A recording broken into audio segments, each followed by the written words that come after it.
नागपूर महानगरपालिका आणि जिल्हाधिकारी यांनी संपूर्ण पूर हानीच्या नुकसान भरपाईबद्दल सर्वेक्षण पूर्ण केलं आहे।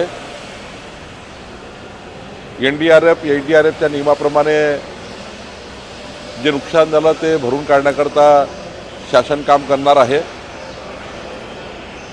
मी सुद्धा एक आढावा घेतला आहे। त्या आढाव्यामध्ये थोडी नुकसान भरपाईची त्या ठिकाणी झालेली आहे, काही ठिकाणी मोठ्या प्रमाणात झाली, काही ठिकाणी थोडी झाली आहे। या सर्वांनाच कशी मदत मिळेल याची कारवाई मी करणार आहे।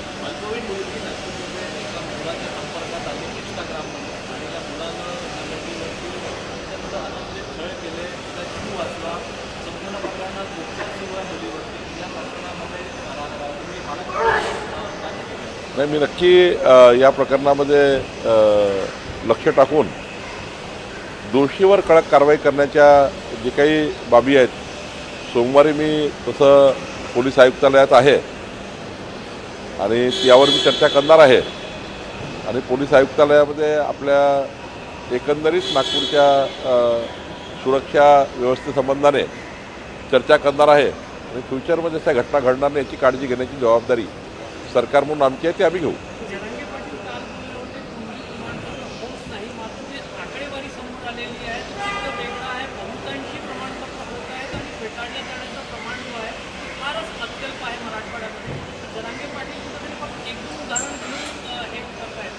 मी कालच सांगितलं की कास्ट फिलिएटी जे कमिशन आहे किंवा समिती आहे ही स्वायत्त आहे, यावर हायकोर्ट आहे आणि त्यामुळं कुठल्याही मंत्र्यांना, कुठल्याही आमदारांना, राजकीय लोकांना या कमिटीमध्ये दखलंदाज करता येत नाही किंवा त्यांच्यावर कुठल्याही पद्धतीने हस्तक्षेप करता येत नाही। जर आपण आकडेवारी बघितली तर 1% कमी आकडेवारी आहे।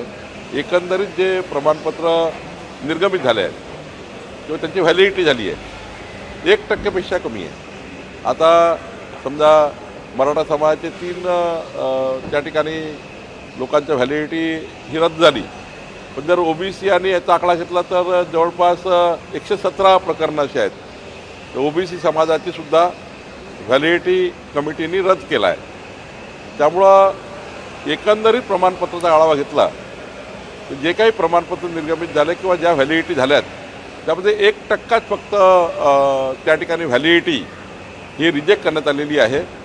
बाकी 99% ठिकाणी व्हॅलिडिटी देण्यात आली आहे।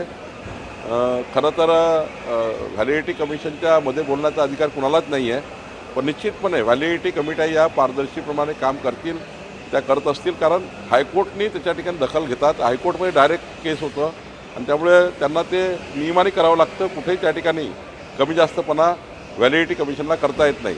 पण जर ॲव्हरेज बघितलं तर 3 मराठा समाजाचे जरी असले तरी जवळपास 100च्या 117च्या घरामध्ये OBC समाजासह सुद्धा कास्ट व्हॅलिडिटी कमिशननी त्या ठिकाणी सर्टिफिकेट रिजेक्ट केलेले आहेत।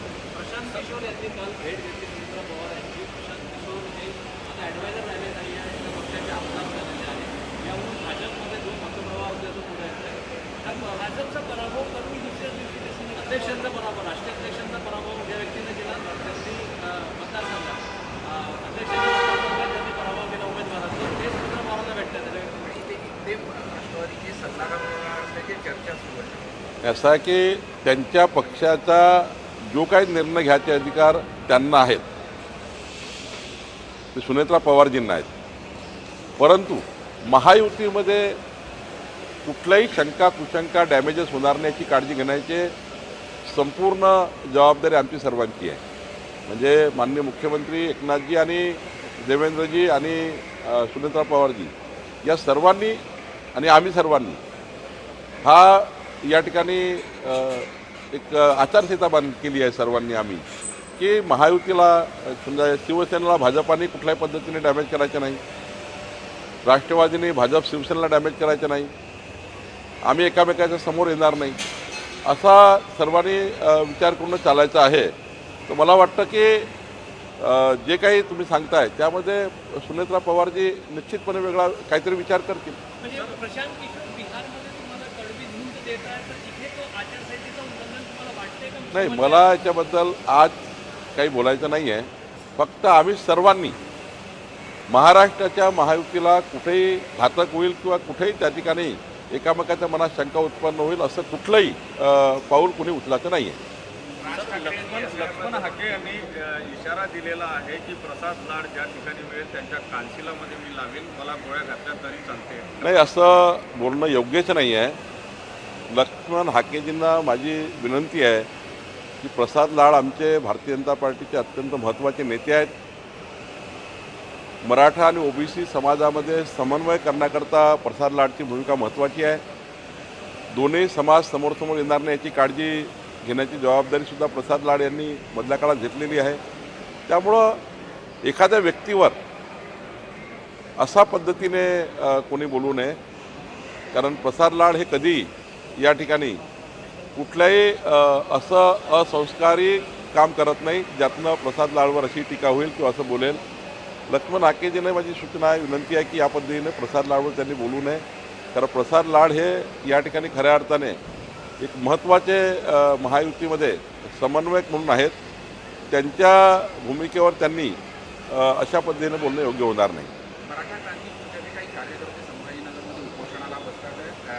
एसीबीसीचं आरक्षण दिलेल्या लोकांना ओबीसी प्रवर्गातील किमान लाभ द्यावा अशी काही मागणी. तर ठीक आहे, जे काही मागणी असेल ती आमची जी सब कमिटी आहे, मराठा समाजाकरता कॅबिनेट सब कमिटी आहे, ओबीसी समाजाकरता कॅबिनेट सब कमिटी आहे.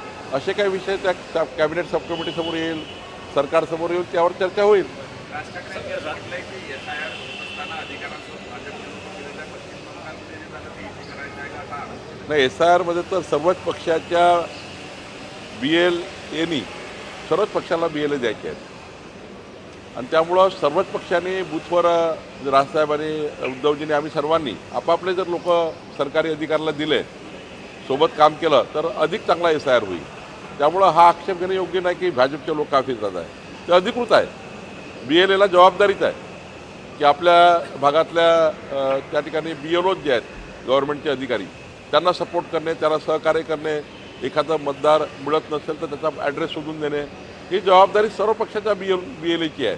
त्यामुळे राजसाहेबांना माझी विनंती आहे की त्यांच्याही पक्षाचे लोक जर SIRमध्ये त्या ठिकाणी अधिकाऱ्याला मदत करायला तयार असतील तर ते काही वावगं नाही. सर, अभिजित टिपके यांनी एक ट्विट केलेलं आहे की सरकार अमेरिकन एजन्सीच्या माध्यमातून माझ्यावर लक्ष ठेवत आहे.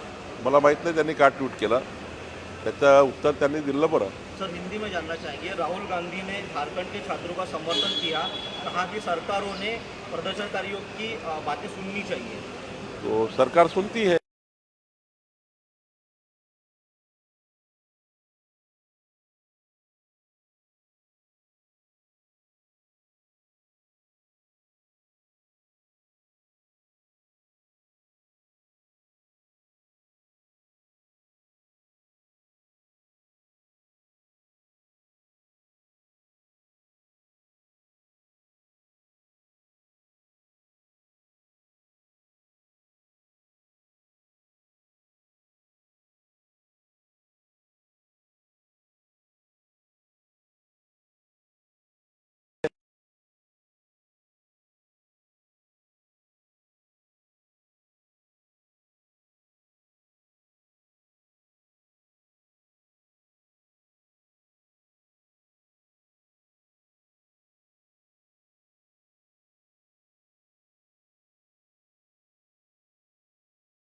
प्रधानमंत्री मोदी जी ने एक रील बनाया है कि हैंडलूम की चीज़ें खरीदे और उसका वीडियो बनाकर उसको ज़्यादा प्रोत्साहन स्वदेशी की. माननीय पंतप्रधान नरेंद्र मोदी जी का मैं आभार व्यक्त करता हूँ. उन्होंने जिस प्रकार से अपील की है, स्वदेशी को बढ़ावा देने की अपील की है. उनके 12 साल के कार्यकाल में सबसे ज़्यादा फोकस ये स्वदेशी रहा है और जो MSME है, लघु उद्योग है, उनको प्रमोट करने का रहा है. हमारे हैंडलूम जो है उसको बढ़ावा देने का काम उन्होंने किया है. कई सारी नई स्कीम केंद्र सरकार ने सब्सिडी की दी है. तो आज सब हैंडलूम में काम करने वाले जितने भी छोटे छोटे ग्रुप्स है वो सारे शेयर कर रहे हैं. अभी हमारे कोराडी में 400 महिलाएं काम करती हैंडलूम में, उन्होंने भी मोदी जी का वीडियो शेयर किया है. तो निश्चित रूप से ये हैंडलूम डे जितना इसका जितना भी आगे चलन बढ़ेगा और आगे इसको ज़्यादा मजबूत किया जाएगा, वो हमारे देश के लिए मजबूती के लिए अच्छा है, विकसित भारत के लिए अच्छा है। तो मुझे लगता है कि हैंडलूम को बहुत ज़्यादा बढ़ावा देना चाहिए। मोदी जी के वीडियो का सबने शेयर करना चाहिए, केवल शेयर ही नहीं करना चाहिए, तो उसका अमल भी हमने सबने करना चाहिए, ये भी महत्वपूर्ण है।